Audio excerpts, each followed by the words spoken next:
early 70s, you go down up the Uxbridge Road. I remember this very vividly because I used to bunk off school trying to sort of like walk into film studios, of which there weren't very many, but that part of West London, Lime Grove, BBC, but also there was Hammer House of Horror or something up that road as well. Yeah, Elstree up that direction and whatever. Yeah, that's more North London. But North, true. Yeah, certainly. I seem to remember, Ealing Studios. Maybe it was Ealing Studios rather than Hammer House of Horror specifically. Ealing Studios there. But on the street, the shops would be your actual proper Steptoe and Son kind of shops. Absolutely. Shops that would, on the pavement, they'd be selling tin baths, secondhand tin baths on the pavement. I remember it so vividly and thinking, this is London. And I'd have probably been about 10 years old and thinking, no, this can't be London. No, this is London.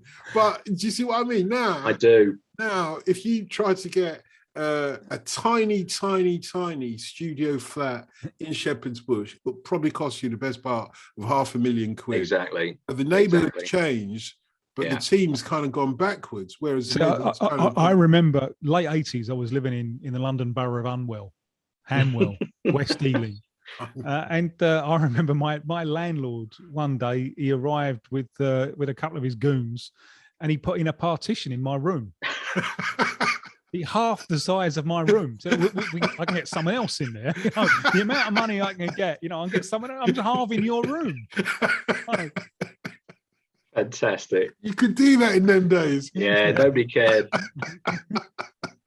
It's so shocking. How do you explain that? How do you explain that the team, the ground, the fan base, and everything else has not benefited from the clear income and finances that's come into the neighbourhood? It's gone the other way around. It's a great point. I mean, that whole area has changed so much. I mean, Notting Hill traditionally was also a big QPR supporting area. I mean, Alan Murray, who was another Spurs great, obviously, he was a Notting Hill boy and a QPR fan as a kid. Steve Perryman was a QPR fan as a kid. So Rangers had all of West London, really. Chelsea would disagree with that, but we regard them as a South West London team, not West London team.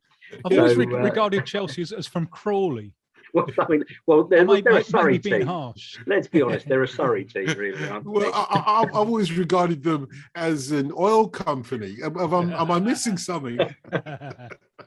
But going back to your point, Dotun, it's funny actually that part of London has changed so much, and I think a lot of the people that moved in, it's just not people who are traditionally that interested in football.